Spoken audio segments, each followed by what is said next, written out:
présenter ma communication où je reprends un petit peu ce qu'on a dit ce matin.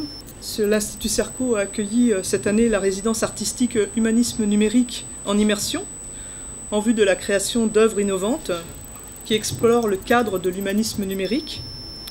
Il m'a semblé important, et certains diront urgent, d'explorer cette notion dans un contexte culturel où la jeunesse, les auteurs, les critiques, les artistes sont au cœur de pratiques créatives, où l'art numérique ou encore la littérature numérique constituent une des promesses d'innovation, de créativité du XXIe siècle. L'émergence du numérique a provoqué de nombreuses et profondes mutations anthropologiques.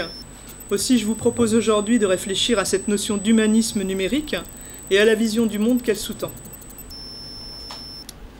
Si nous devions dater, nous dirions que depuis la Grèce antique, l'Occident a placé l'homme au centre de la nature. Il s'agissait d'un idéal où la raison devait primer face aux croyances multiples. L'humanisme est donc un ensemble de valeurs qui nous amène à remonter au moins jusqu'à la Renaissance, des valeurs fondamentales telles que le savoir, le goût des idées, la foi en l'homme, la liberté ou le libre arbitre, la tolérance, etc. Tandis que le mot numérique, ce mot-là, lui-même, est très récent. L'idée est donc de faire marcher ensemble ces deux concepts qui semblent pourtant contradictoires, temporellement du moins.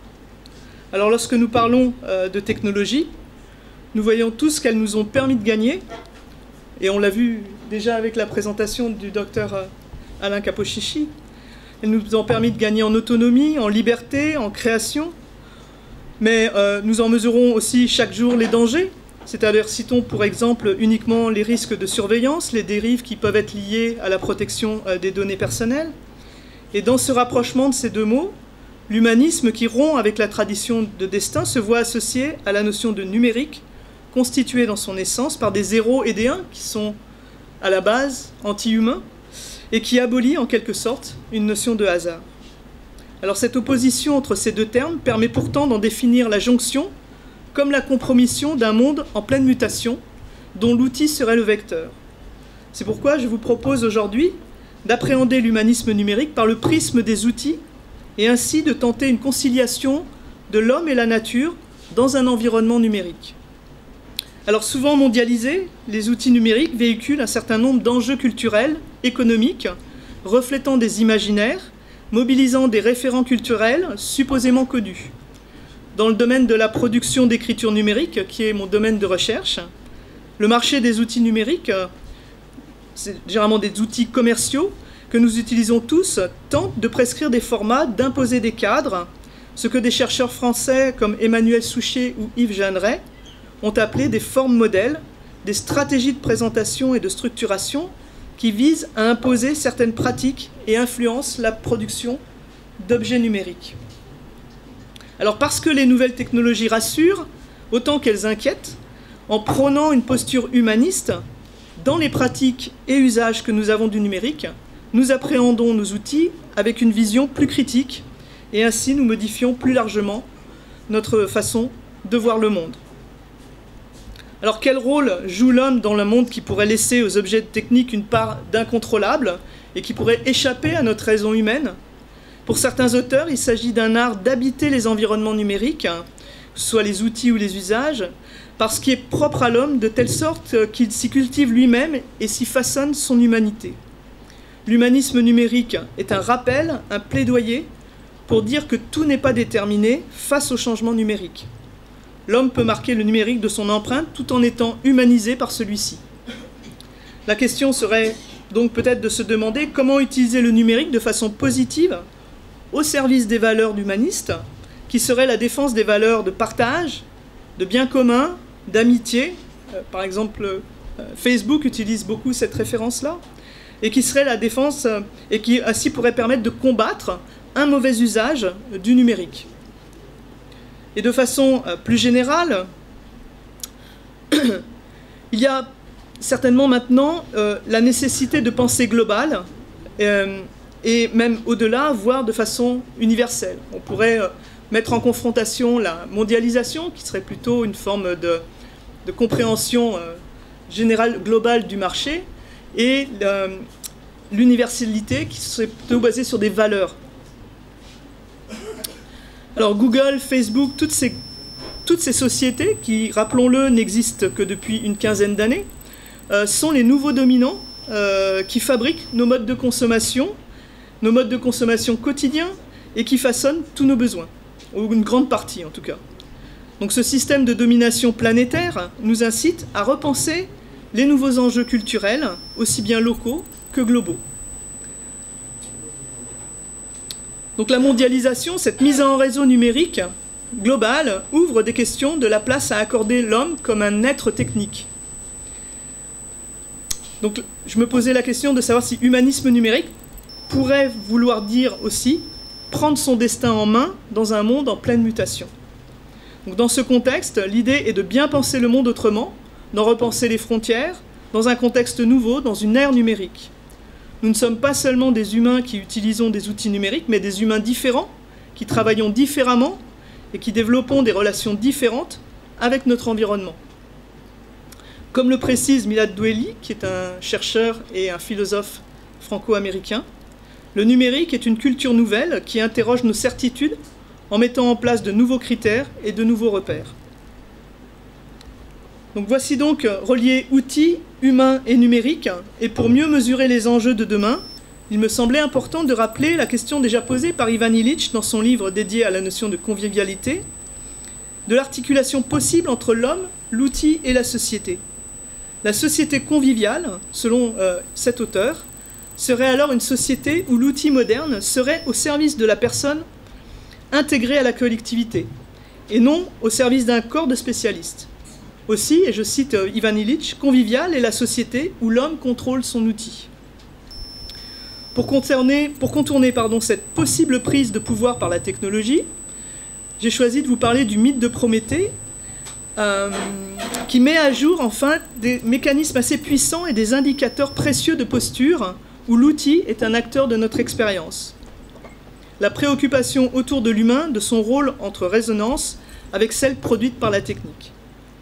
Donc le mythe de Prométhée, transmis oralement pendant des siècles dans les théâtres de la Grèce antique, apparaît comme la métaphore de l'apport de la connaissance aux hommes.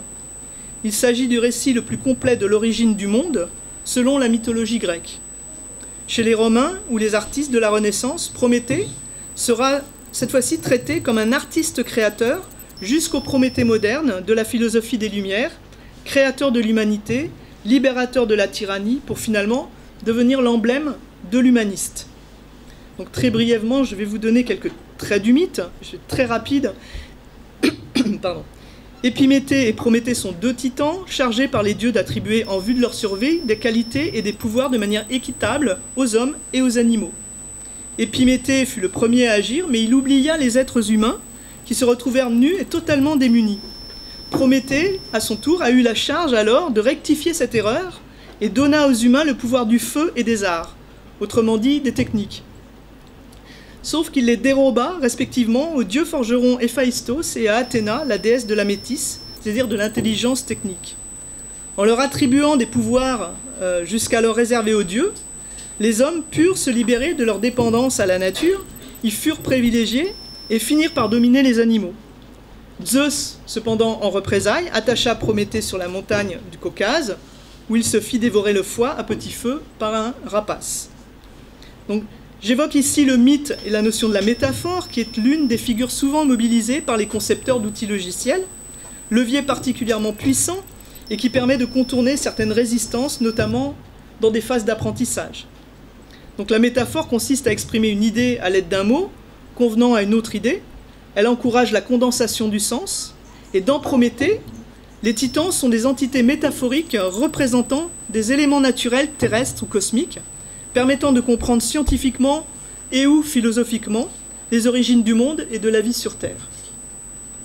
Donc l'importance, la force, la puissance de cette métaphore montre que la création, que ce soit de machines ou de dispositifs, est toujours encadrée par un imaginaire, une façon dont le créateur appréhende le monde et construit sa réalité. Et dans l'exemple de l'ordinateur, il est particulièrement riche. Nous pouvons alors dire que les concepts et les métaphores qui alimentent l'imaginaire autour de l'ordinateur, par exemple, orientent non seulement notre compréhension, mais également nos choix dans la création technique. On peut reprendre la métaphore du bureau, qui est extrêmement connue. Elle consiste à présenter l'écran comme un bureau sur lequel sont disposés des éléments matérialisés par des icônes comme la corbeille qui est récurrente dans nos interfaces. Le disque dur représente le tiroir dans lequel on place les dossiers ou des fichiers et qui permet de ressentir cette impression du déjà vu. Déjà vu, ça évoque bien la mécanique produite par le mythe. Fenêtres, bureaux, dossiers, corbeilles agissent sur la surface de l'écran comme des mythes qui, selon la définition de Roland Barthes, autorisent les croyants à construire une expérience. Si le mythe n'est pas un mensonge, il constitue tout de même souvent une simplification de la réalité afin de susciter une grande acceptation. Il rend compte des fausses évidences, nous dit Barthes. Donc cet imaginaire du déjà vu nous ramène au mythe de l'invention des techniques, celui de Prométhée, dont je viens de parler, et de l'imaginaire du déjà là, qui est un mécanisme du mythe également. L'ordinateur fonctionne comme un déjà là, cautionnant sa présence auquel on ne peut pas résister, apportant des éléments d'un allant de soi. Donc au-delà de ce récit mythologique lui-même, qui nous construit sur la création des êtres humains et des animaux, il me semble intéressant de se pencher sur le personnage d'Épiméthée, qui considère que le corps n'est qu'un instrument déterminé et naturellement limité. Il symbolise la situation où l'homme, toujours en retard, se laisse modéliser par les outils, devenant l'objet de ses expériences, de ses propres technologies. Et là, on sent un petit peu les traces du transhumanisme.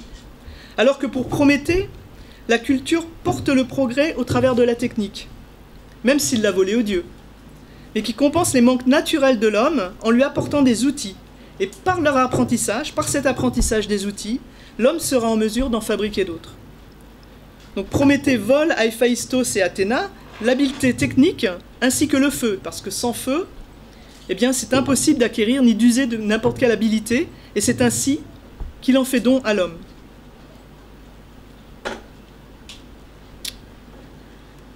La représentation que les auteurs ont de la relation avec l'outil fait émerger des figures d'auteurs, et notamment celle de l'artisan, Héphaïstos, qui est un artisan dans l'art grec atteint d'une légère infirmité, et qui joue un rôle non négligeable dans le mythe de Prométhée.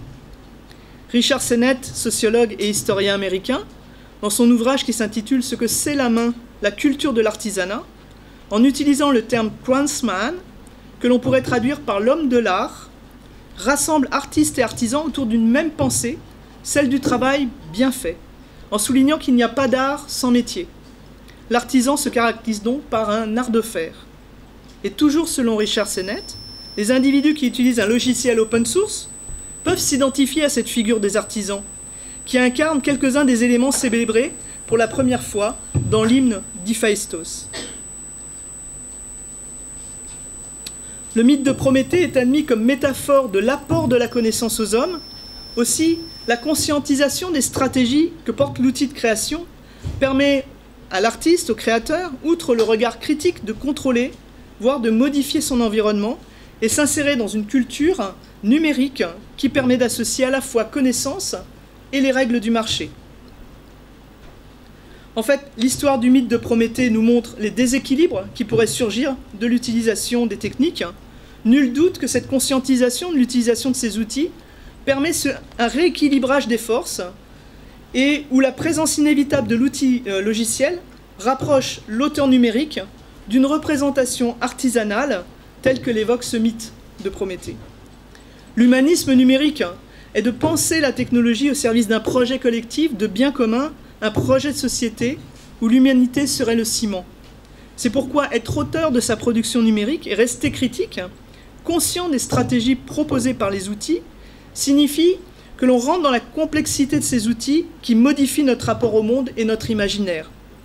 Les artistes donc, sont, de mon point de vue, les garants de cette exploration des possibles qui sont offerts par les outils et dont nous ne pouvons nier le degré d'imprégnation dans nos créations ou dans nos vies. Pour conclure, je vous dirais qu'il me semble important de contribuer à ce que les nouvelles générations, telles que vous, développent l'esprit critique et humaniste. Nous devons accompagner tous ceux qui pénètrent dans ce nouvel environnement et qui ne le connaissent peut-être pas. C'est une évidence, évidemment, de dire que la formation et l'éducation représentent le rôle essentiel dans le développement des pratiques des jeunes et de leur positionnement dans la société. Par exemple, apprendre le code doit-il être réalisé alors que nous savons que le code, comme l'outil, est prescripteur de beaucoup de pensées? Alors, la question qu'on peut se poser, c'est si nous souhaitons avoir des générations dont elles sauront écrire du code, certes, mais sans pour autant en mesurer la portée. Donc l'ambition de l'humanisme numérique, c'est bien le développement d'un individu qui soit responsable, sujet actant, critique et citoyen. Voilà, je vous remercie infiniment de votre attention.